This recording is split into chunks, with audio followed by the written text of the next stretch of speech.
And even 13 years later, it's still happening. Thank you very much to all of you. Thank you so much. That's it for today. Coming up on Monday's show, as Billy's mother says she thinks her pop star daughter's growing up too fast, we say is 15 too young for fame. Get out your glitter balls, Sister Sledger in the studio, and also we'll be feeling fruity. There's a new vote for juice bars. We whip up some summer smoothies. And Madonna has got big muscles. Does that turn you on? Have a fantastic weekend.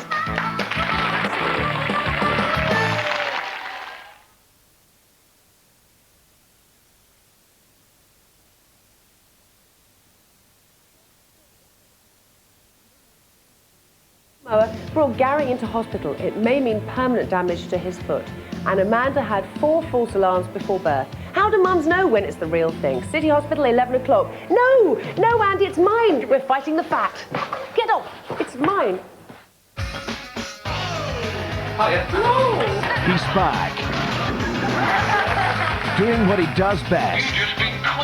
We're going to celebrate the fact that at some time, in some place, somebody is making a prat of himself on television. The world of the secret camera brings you the funniest gags from around the world. Plus, Noel has a few surprises of his own. Oh, no way! The world of the secret camera, tonight at 8:30. You're unbelievable. On BBC One. A news summary now on BBC One from Jennie Bond.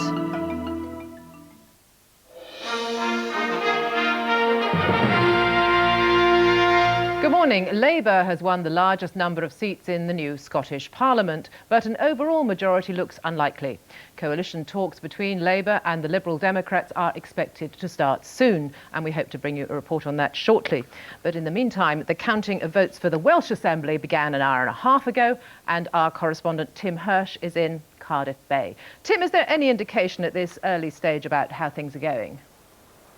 Jenny, as you say, it is early days. Counting's only been going on since 9:30, but the soundings we're getting from around Wales at the moment are that Labour may well be struggling to get an overall majority in the Welsh Assembly. That in itself is very unexpected, and that Plaid Cymru, the Welsh Nationalist Party, may be doing very much better than anyone expected, possibly 2.5, maybe 3 times the amount of votes, or the percentage of votes that they polled at the general election. And in particular, we're hearing that Plaid Cymru may well be making significant inroads into the industrial South Wales valleys, an area historically very much dominated by Labour. If that's the case, that would be very good news for Plaid Cymru, but it's still on a knife edge, we think, as to whether Labour would hold an overall majority, and still touch and go as to whether the leader, the Welsh leader in the Assembly, Alan Michael, will actually keep his seat in the rural Mid and West Wales region.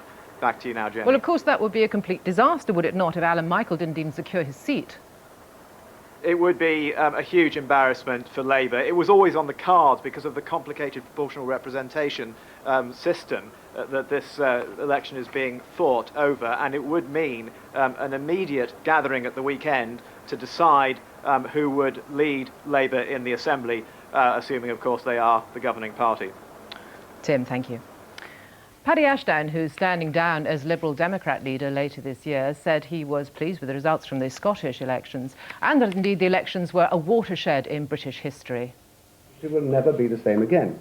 It's not the Labour Party that sort of suddenly stumbled on devolution and still thinks it needs to be run from Millbank Towers. We understand devolution. We've fought for it for 100 years. I know what it means. It's already in the structure of our party. Well, I'm sorry we couldn't bring you that report about the Scottish election results, but there is a special Wales election programme at 11:25 here on BBC One, and the next news is the 1 o'clock news.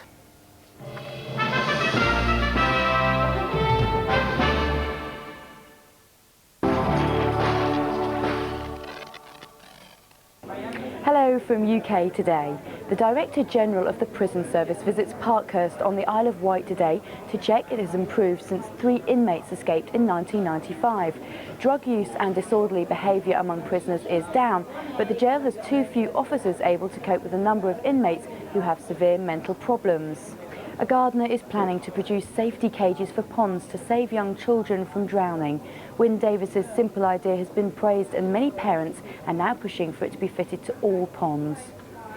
A couple are appealing for help to save the life of their 6-year-old son. Matthew Henry is suffering from Batten's disease, which makes him unable to eat or speak. His parents are trying to raise money to send him to America, where new research could offer him a chance of life. A Cambridge college has set a new challenge which they hope will spark as much competition as the Oxford and Cambridge boat races. The students are big fans of Winnie the Pooh and have started competing over poo sticks. They're arranging a race with Oxford and hope to win a Pooh Blue. That's all for now. We'll have more later.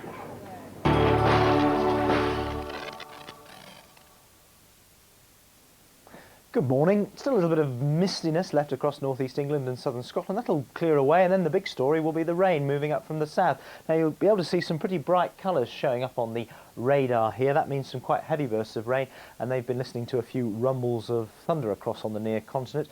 And that rain band will slowly work its way northwards across England and Wales through Northern Ireland into southern Scotland. Perhaps some brighter skies getting into Northern Ireland and the West Country by the afternoon, but also a few showers. Quite warm though, temperatures, top temperatures of 18 or 19. Into the weekend, one band of rain moves through, another one comes in from the southwest, and then on Sunday that one moves through and yet another one comes in from the southwest. But at least there'll be some warm sunshine in between the wet bits. That's the forecast. We killed your copper. He hasn't been and never will be forgotten. What on earth? I said it was one of us. He knows I'm here. Listen, we can protect you, okay? All units standing by. City Central. Sir, we've got a problem. He said they'd be protected. Tomorrow at 8:15 on BBC One.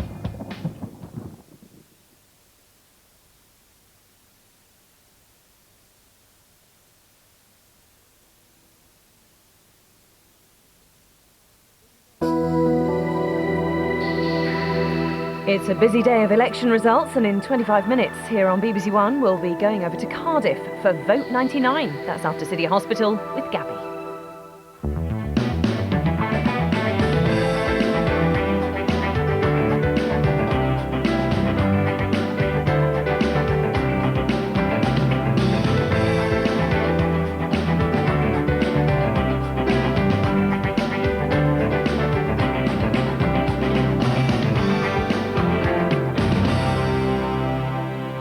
Good morning, it's Friday. Yes, we're early and we're shorter, but don't worry, it's going to be a very, very packed show.